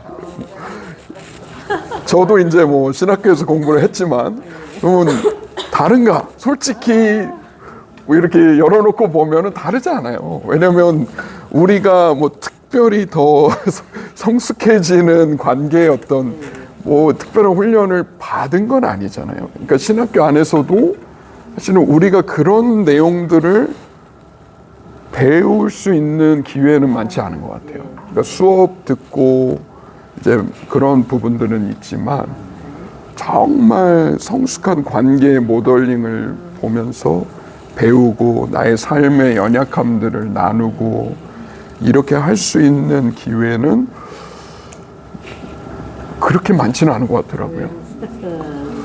그래서 이제 이 목회를 준비해 가는 데 있어서 결국은 신학적인 훈련과 더불어서 관계적인 훈련이 함께 가지 않으면 이 교회 안에서 마주하게 된 어마어마한 관계적인 갈등과 씨름들 앞에서 우리가 성경적인 답은 줄 수 있겠지만 관계적인 모델링을 직접 보여주는 데는 한계에 부딪힐 수밖에 없는 게 이제 사실은 우리의 현실인 거죠. 왜냐하면 이게 지식으로 되는 것에 한계가 있고 결국은 내가 받지 못하고 배우지 못한 관계의 기술을 내가 우리 자녀에게 물려줄 수 없는 것처럼 타입 A 트라우마의 이 일들이 내 안에 있을 때 이것이 자녀에게 그대로 흘러가는 것처럼 목회자 안에 있는 타입 A 트라우마의 영향력들이 성도들에게 그대로 흘러갈 수밖에 없는 것이죠. 그래서 정말 고민되는 부분이 사실은 관계적 훈련이라는 것 자체가 이 라이프 모델이 그 관계적 훈련 모델이 될 수 있다. 뭐 이것이 어떤 완벽한 모델이라고는 할 수 없을 것 같고요. 근데 적어도 이제 이 부분에 대한 관심을 갖고 이제 뭐 신학적인 부분과 최근에 뇌에 대한 어떤 새로운 발견들을 통해서 이 관계적 성숙과 변화가 왜 더디게 나타났었는가에 대한 좀 새로운 접근 방식이라고 할 수 있을 것 같아요. 그래서 제가 한 번은 지마일더 박사님한테 한국에 오셔서 좀 컨퍼런스를 해주세요 라고 이제 요청을 한 적이 있었어요. 미국에서는 이렇게 하시는데, 그랬더니 이제 이분의 답변은 강의는 와서 전해줄 수 있겠지만 훈련을 직접 하는 데는 한계가 있을 수밖에 없다고 그렇게 얘기를 하시더라고요. 그러면서 이제 저한테 하셨던 말씀이, 그 미국에서 하는 이 3년의 훈련들은 거기에 참여하면 강의만 듣지 않고요. 강의 한 세션 들었으면 그 뒤에 계속 연습하고, 예를 들어 기쁨에 대한 강의를 들었으면, 그래서 거기에 컨퍼런스는 커플이 참여를 하도록 돼 있어요. 결혼한 커플이든지 아니면 굉장히 가까워서 함께 연습할 수 있는 신뢰할 만한 사람이든지, 커플로 참여해서 기쁨을 배웠으면 눈을 마주 보면서 기쁨을 경험하는 연습을 하고 쉬고, 기쁨을 연습하고 쉬고, 예를 들어 이제 이런 것들을 통해서, 네? 동성도 상관없습니다. 눈을 바라보는 기쁨을 느끼는 그러다니까 그 주변에 나눔하고 하는 거, 자기의 생각을 하는 네. 그래서 이런 관계 기술들을 이제 많이 연습하고 하다 보니까, 분노에서 화가 났을 때 분노에서 어떻게 샬롬으로 돌아가는지, 예를 들어 이제 이런 어떤 연습들, 두려움에서 샬롬으로, 수치심에서 샬롬으로, 이런 우리 안에 느껴지는 6가지의 어떤 불쾌한 감정들로부터 우리가 터뜨리거나 폭발하지 않고 어떻게 샬롬으로 돌아가는지, 예를 들어 이러한 기술들까지 이제 연습을 하게 되는 거죠. 그래서 네. 그것이 예를 들어서 온누리교회에서는 지금 그걸 하고 있다는 거죠. 온누리 교회에서는 라이프 모델을 한 10년 정도 전부터 하고 있다는 거죠. 이제 들여오고, 그 강사진들이 들어와서, 또 온누리 교회에 있는 분들 중에 그 미국으로 가서 이 훈련을 커플들로 많이 훈련을 받았어요. 그리고는 이거를 이제 교회 안으로 가지고 와서 그렇게 세미나 형태로 교회 안에 어떤 프로그램으로 정착시켜서 네, 지금 하고 있기도 하고요. 이제 부자지간에 아빠가 상당한 배경을 보고, 우리 아들 같은 경우는 아빠가 이런 환경이 자랐기 때문에 이렇게 결론이 나는구나, 이거를 이제 스스로 터득하더라고요. 나이가 드니까. 그래서 이제 아빠를 이해하더라고요. 근데 내가 보기엔 되게 안타깝더라고요. 왜냐하면 어렸을 때 더 이렇게 이제 좀 해줬으면 좋았을 텐데, 그 이제 할아버지가 서당에서 이제 한자 공부를 해주시는 분이라서 막 그냥 뭐 눈으로 보는 게 다 교육이었던 거예요. 그러니까 그래서 이제 우리 아들 예를 들어서 이렇게 좀 힘든 일 있으면 아들 편을 들어야 되는데, 예수 사랑해가지고 너는 항상 타인의 편을 든 거예요, 우리 남편이. 우리 아들하고 미처럼 싸우고 왔으면 너가 참아야지, 네가 예수 사랑으로 이해를 해야지, 이런 식으로 하니까 우리 아들은 딱 보면서 엄마, 나는 아빠 같은 삶을 살지 않을 거야, 나는 무조건 네 아들 편을 들어줄 거야, 이렇게 말하더라고요.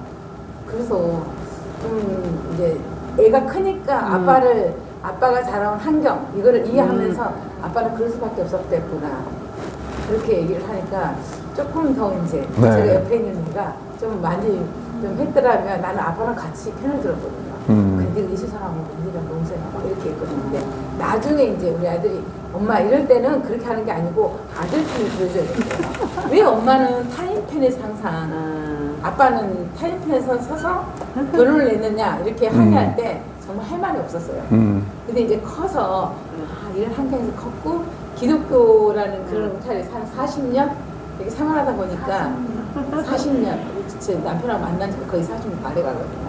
그러니까 이제 그랬다는 거 스스로 이해를 하고 그랬을 때 좀 안타까웠어요, 사실. 근데 제가 이제 아들 둘 키우는데, 작은 애한테는 항상 우리 아들 너무 잘 잤어 막 이러면서 안아주고 막 이런 거를 표현을 엄청 많이 했어요. 근데 큰애는 너가 스스로 잘해야 동생 따라가 이러면서, 좀 제가 좀 참 사실은 편견을 가졌던 생각이 좀 들어요.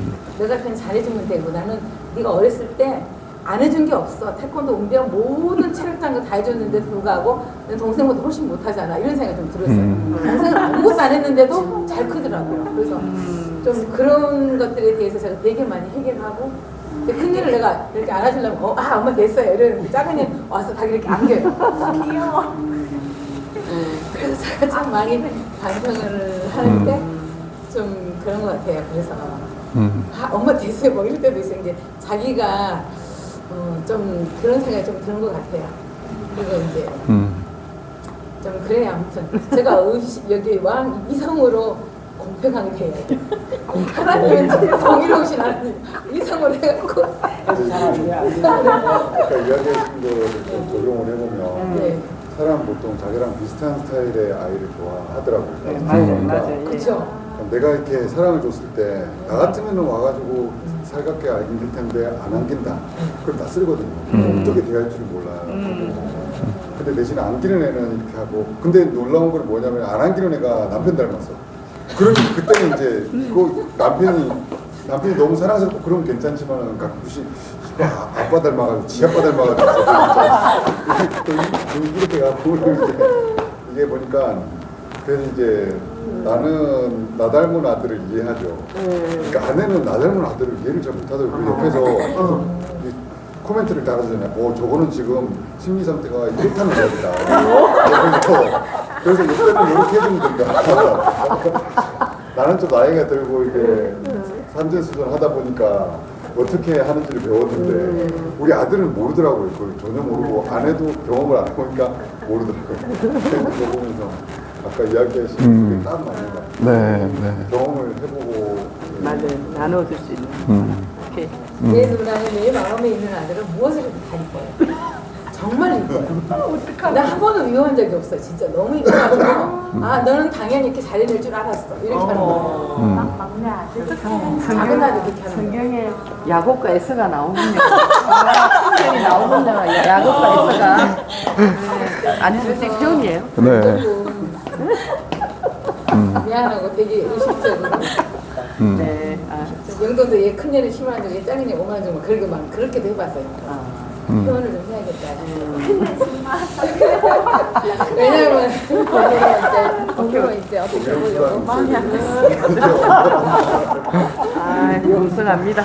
예. 그래서 이 목회 상담 이제 과목들을 수강을 하시면 그런 내용들을 배우잖아요. 그러니까 우리가 목회자가 되고 목양을 하는 데 있어서 목회자 자신이 먼저 자신의 마음과 마음의 상함들 그리고 어떤 자신 안에 있는 관계의 패턴들 어떤 감정의 그런 감정을 어떻게 처리하는지 이제 이러한 것들에 대한 자기 인식과 이제 이런 부분에 있어서의 변화들이 사실은 목회자로 준비되는 과정에 있어서 굉장히 중요한 부분인 것들을 이제 목회 상담에서 강조를 하는데 지금 저희가 얘기하고 있는 이러한 트라우마라고 하는 부분이 그리고 어떤 라이프 모델에서 얘기하는 관계의 기술들 이것이 우리의 삶에서 빠져 있다라고 했을 때는 내 안에 어떤 기술들이 빠져 있는지를 인식하는 것은 사실은 굉장히 중요합니다. 그래야만 나 자신으로부터 성도들을 보호할 수 있기 때문이에요. 근데 네. 한다고 네네. 그쪽으로 알려줘도 그걸 잘 못 알아들어요. 네.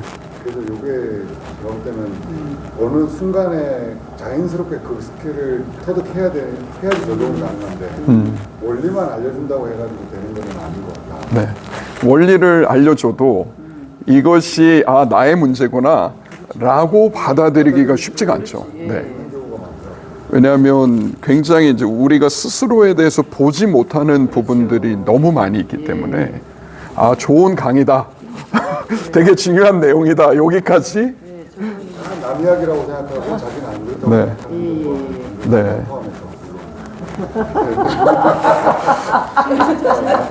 네네. 제가 요거 한 가지만 코멘트 할게요. 지금 미국도 그렇고 네덜란드도 그렇고 지말도 박사님이 이제 연구하셨던 내용들 안에서 나르시시즘이라고 하는 이 문제가 목회자들 안에서 나타나는 비율이 일반인들보다 굉장히 높은 것들을 이야기합니다. 근데 한국도 사실은 마찬가지예요.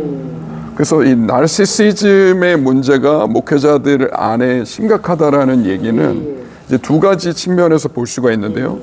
목회자 자신이 가지고 있는 어떤 배경의 영향일 수도 있고, 근데 이것뿐만 아니라 또 하나는 교회가 가지고 있는 그런 나르시시즘이 강한 목회자를 선호하는 교회 안에 이미 깔려 있는 토양, 그렇게 굳어진 토양이 또 같이 상승작용을 할 수 있는 부분들이 있는 거죠. 근데 이 부분은 그래서 아까 교수님께서 말씀하신 문제점에 대해서 이야기를 했을 때 지적을 하거나, 그때 나르시시즘의 특징은 뭐냐면 자기 정당화를 굉장히 잘합니다.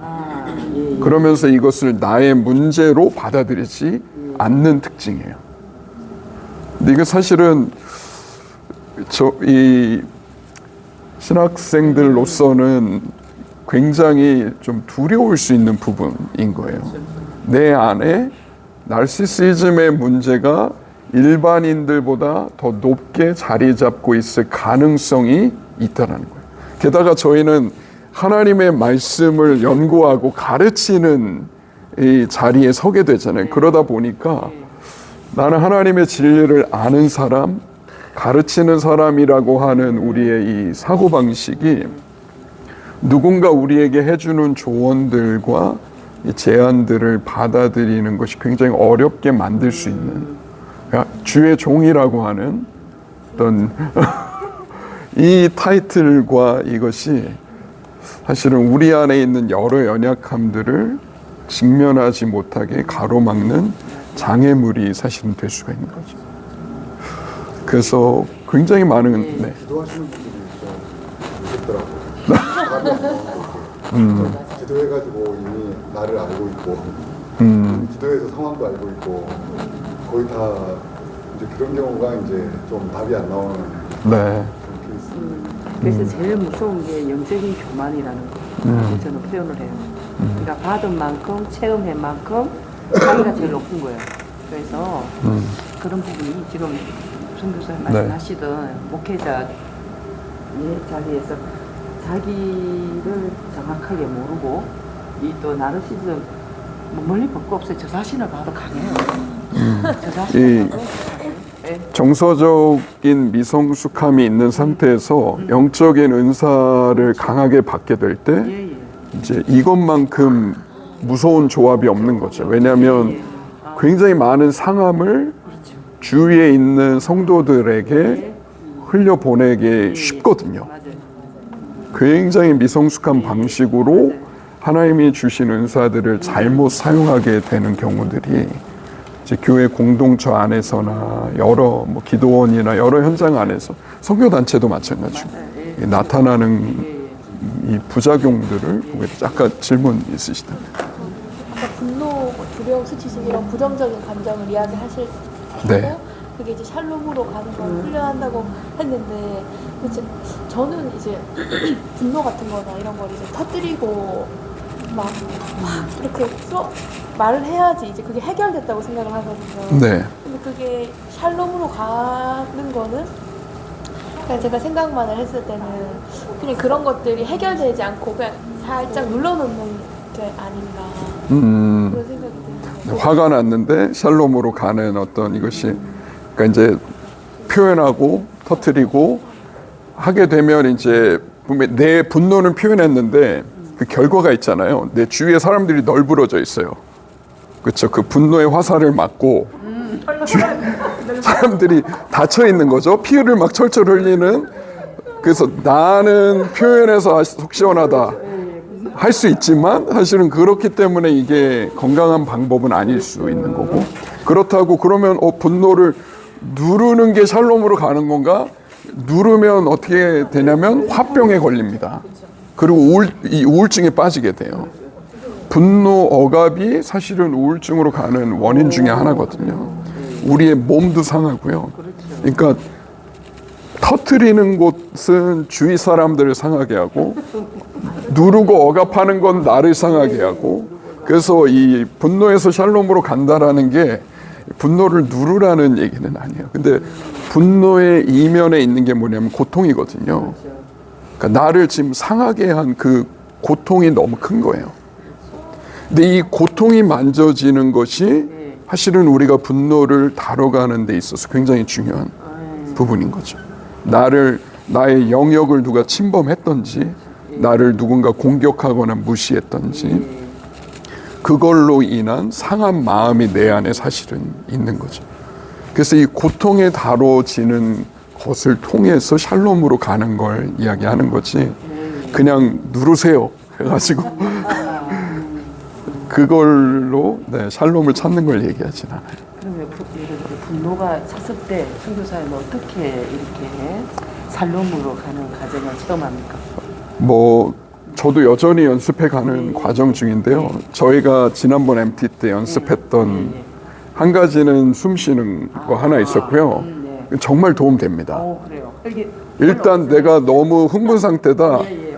내가 그거를 인식하는 순간에 그때 내가 잠깐 이 브레이크하고 거기에서 문제를 끝까지 해결하려고 안 하는 것이 상대방을 나로부터 보호할 수 있는 방법이고요.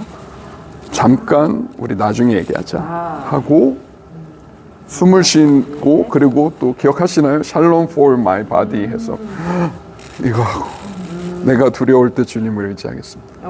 그리고 하품하는 거, 그리고 숨 들이마시면서 쇄골 밑에 신경계 두드려주고 하면서 이 샬롬 for my body 연습이 우리의 몸의 두려움이나 분노로 인한 감정과 몸의 상태들을 일단 좀 잠재워 주는데 도움이 되는 반응이에요.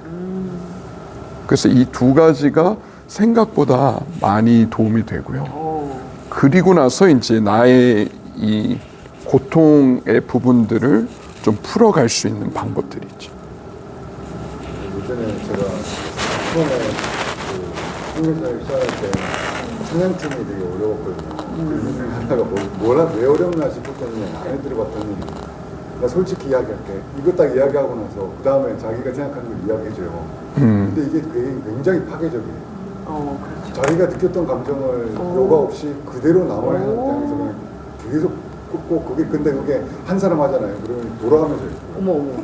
그래가지고 끝나고 나면은 해결이 되는 게 아니라 다른 사람만 씌워서 나머지는 관계가 다 틀어지고, 그리고 나중에 이제 자기가 그 조금 이렇게 해가지고 그 상황에 가잖아요. 그러면 똑같이 또 내가 숨기지 않고 이렇게 오픈하겠다고 딱 해놓고 그래가지고 이거는 나누는 게 아니다. 예수 안에서 나눠야지. 이건 네 감정 쓰레기통 지금 해가지고 만다 이렇게 하지 말라고 딱 해가지고 이제 그러고 나서 좀 정리했어요. 그러면 이런 솔직히 이야기하는 게 미덕이 됐어요. 이게 무슨 우리나라는 너무 숨겨서 미덕이었는데 옛날에는 요새는 좀 바뀌었더라고요. 생각들이. 솔직히 이야기할게 딱 이렇게 하는 하고 하니까 그 다음 또 솔직한데 찬양은 안 되고, 솔직한데 관계는 깨지고, 솔직한데 탈주하고, 솔직한데 뭐 이렇게 예수가 없어 끝나고 그래서 이제 일단은 한국 딱 시키고 나서 하지 말라고 하고 긴밀한 관계로 해가지고 이걸 갖다가 하는 식으로 했더니 그 다음에는 좀 해결되더라고요. 모든 사람이 있는 곳에서 안 하고. 좋은 방법이었어요. 네. 가정에 있죠. 지금 수비는 좀 끝날 시간. 네. 그러니까요. 벌써 시간이 이렇게 지났는데 오늘 요게 조금 기술적인 부분에서 시작이 조금 늦게 돼가지고 죄송하고, 다음에는 제가 한 달 뒤에 다시 올 때는 그때는 제가 좀 더 충분히 7시에 맞추신다고 얘기 들었거든요. 맞나요? 보통? 아닌가요? 6시 반에 원래 맞추세요? 아니지 않아요. 가장 이제 제가 그 제도인데 다음 주부터 기숙사에서 잘 수 있게 만들어 준답니다. 네. 아무 문제 없어요. 집에 안 보내려고. 10시까지 해도 돼요. 제가 오늘은 네, 이전부터 잡혀 있는 또 줌 미팅이 하나 있어가지고 네, 그래서 시간 제한이 좀 있고요. 대신 다음 달에는 마음의 준비를 하고 넉넉하게 3시간 한다 생각하시고 성 교사님. 네. 3시간. 오늘 몇 시까지 가능하신가요? 제가 그 전도사님께는 6시 30분으로 말씀드렸었거든요. 그래서 1시간 반 강의로 말씀드렸었고, 그리고 한 가지 제가 이제 그 여쭤보고 싶었던 것이, 제가 책을 하나 가져왔는데 임마누엘 일기, 제가 지난번에 소개해드린 책들 중에 하나예요. 근데 이게 이제 영성 일기의 한 방법이면서 다른 영성 일기와의 좀 차별점은 이 쓰는 내용의 흐름 자체가 우리의 뇌 안에서 정보를 처리해가는 이 과정하고 그대로 똑같아요. 그래서 이제 방금 화가 났을 때 그럼 어떻게 처리하냐고 했을 때 사실 제가 많이 사용하는 방법이 임마누엘 일기를 쓰면서 처리하거든요.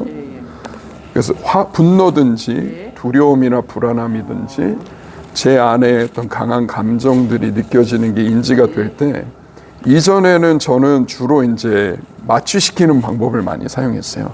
이제 가짜 기쁨이나 자극을 주는 것들로, 그것이 미디어. 그래서 예를 들어서 이제 바쁜 사역 일정이 끝나고 나면 좋은 열매가 있는 사역이었음에도 불구하고 끝나고 나면 일단 아드레날린이 몸에 가득하잖아요. 이 긴장감이 가득한데 이거를 빼는 방법을 제가 어떻게 해야 되는지 몰라가지고 그때 늘 썼던 방법이, 그래서 영화 보는 거.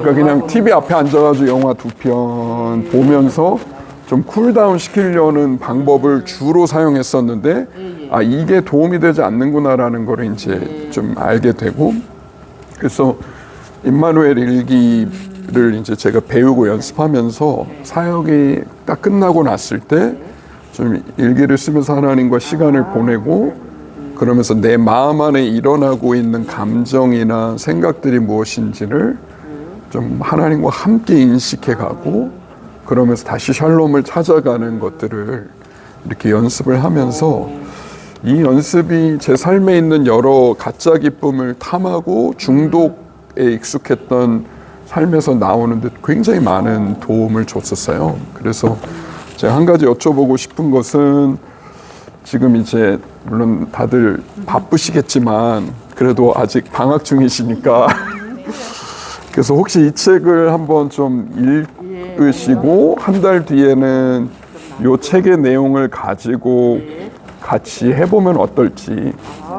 그래서 네, 그래서 이거를 근데 또 다 읽으세요 하면은 굉장히 부담될 수가 있어서, 우선 만약에 다 읽으실 수 있다면 그냥 한번 쭉 읽어보시고요. 그리고 안 되면 5장까지라도 한번 이렇게 읽어보시면, 5장에서 6장까지라도 보실 수 있으면 훨씬 더 좋긴 하고요. 출판사가 토기장이에요? 토기장이에서 나왔고 임마누엘 일기라는 책인데, 그래서 한번 읽어보시면 제가 이 임마누엘 일기 쓰는 거에 대해서 한번 짧게 강의하면서 우리의 마음 안에 느껴지는 여러 고통스러운 감정들로부터 어떻게 샬롬으로 돌아가는지의 그 연습의 한 방법으로 임마누엘 일기를 좀 제가 소개해드리고 싶은 마음이 있고요. 그래서 한번 구입하셔서 읽어보시면 좋을 것 같고, 저희 그 YM 공동체에서 이제 지난 한 8년 반 동안 청소년 캠프를 해오는데, 그 안에는 탈북 배경이 있는 친구들도 있고요. 또 한국 청소년 아이들도 있고, 그래서 이제 2주 후에도 저희가 이제 시작을 하거든요. 근데 처음부터 이 청소년 캠프의 세팅을 저희가 라이프 모델로 세팅을 했었어요. 그래서 아이들이 이제 오전 특강 시간에는 이 감사에 대해서 배우고, 기쁨에 대해서 배우고, 호흡하면서 쉬는 법도 배우고, 그리고 이제 주 후반으로 가면 임마누엘 일기를 아이들이 강의를 통해서 배우고 아이들이 쓰고 소그룹별로 같이 소그룹 인도하는 스태프들이 2명씩 들어가서 아이들하고 같이 나누는 것들을 오전에 하고 저녁에는 보통 이제 캠프에서 하는 것처럼 자유롭게 찬양하고 또 말씀 전하시는 강사분들이 또 메시지 전하시면서 요렇게 해서 아이들이 어떤 이런 중요한 관계의 기술들을 배워갈 수 있는 캠프로 그렇게 이제 해왔거든요. 근데 저희가 8년, 9년 이렇게 해오면서 그 실제 탈북한 친구들은 트라우마가 굉장히 많은 경우가 크거든요. 가정 안에 깨어짐도 많고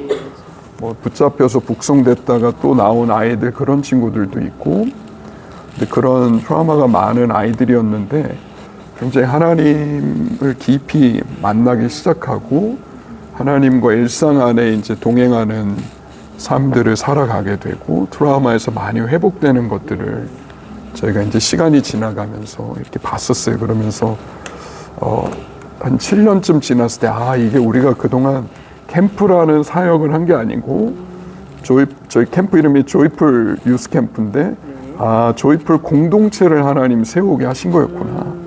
그래서 이 아이들이 이제는 대학생이 된 친구들도 있어서 탈북 청년 대학생 아이들이 와서 스텝으로 또 섬기고 그래서 이제 그런 어떤 변화들을 저희가 라이프 모델을 접목한 캠프를 쭉 하면서 이렇게 좀 보기도 했었고요. 그 안에 임마누엘 일기가 되게 중요한 이제 통로로 이렇게 사용을 했었습니다. 그래서 한번 좀 직접 읽어보시고 한번 같이 하면서 직접 좀 경험해 보시면 지금으로 따지면 강사 직보고 의견을 참고합니다. 그 책은 저분 예수 건지 기쁨에 대해서 좀 깊이 다루는 거는 그 기쁨은 여기서 시작된다라는 책이 잘 소개하고 있고요. 그리고 호흡이나 이 부분은 최근에 나온 아직 번역되지 않은 책들이 많고 근데 관계의 기술들을 19가지를 자세하게 소개하는 책은 관계의 기술, 크리스 콜시가 쓴 관계의 기술 안에서 잘 나와 있습니다. 네.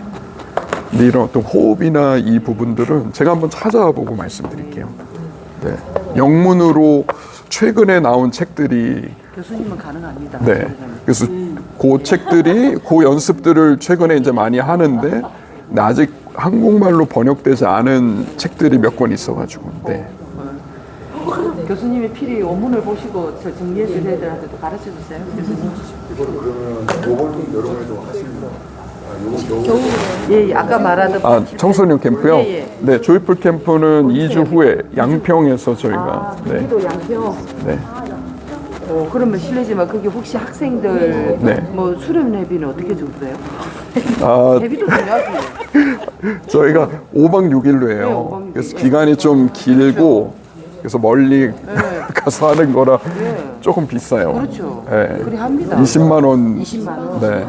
네. 그럼요. 그 정도는 해야 돼요.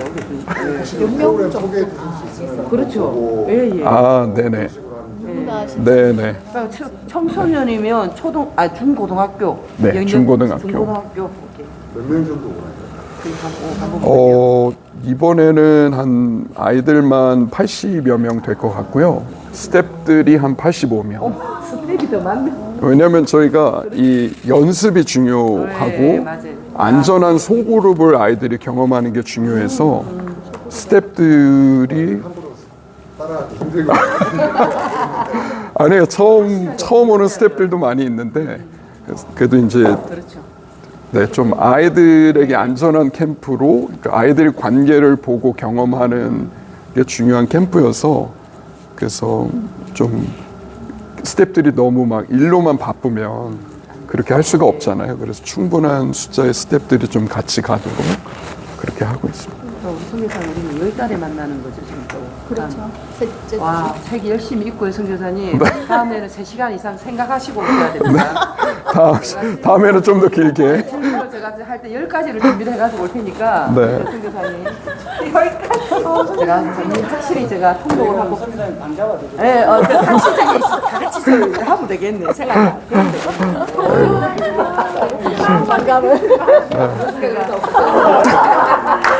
스케줄 못 봐요. 그래서 근데 우리 천미 빠지면 전혀 빠지는 형제들 정말 손해 봅니다.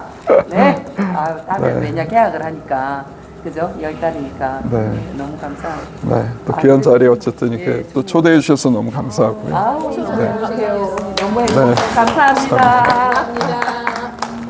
제가 잠깐 기도하겠습니다. 하나님, 저희와 늘 함께하기를 기뻐하시는 좋은 아버지이셔서 감사하고, 하나님, 저희가 트라우마에 대한 많은 이야기들을 나눴지만 누구보다 저희의 삶을 잘 알고 계시고 저희의 삶의 치유와 회복을 주기 원하시고, 또 그렇게 하실 수 있는 모든 자원과 모든 사람들과 필요한 모든 것들이 하나님 아버지께 있음을 인해 감사합니다. 하나님, 이 강의를 통해서 혹시 생각난 여러 트라우마의 기억들이 있다라고 한다면 하나님께서 또한 그 기억 가운데 또 그 아픔 가운데 하나님 특별한 은혜로 또 치유하시는 손길로 만져주시기를 간구하고, 저희가 나누었던 많은 이야기들 가운데 하나님께서 또한 여기에 계신 한 분 한 분의 삶 안에 하이라이트하기 원하시는 부분들이 있다면 주님께서 그 부분들을 더 밝히 보여주시기를 간구합니다. 하나님, 귀한 시간을 허락하신 감사하고, 또 다시 만나는 시간까지 주의 은혜 가운데 모든 전도사님들과 또 교수님의 삶을 주님 평강의 평강으로 보호하여 주시기를 간구합니다. 감사드리며 예수님 이름으로 기도합니다. 아멘. 네, 감사합니다. 네, 또 뵙도록 하겠습니다.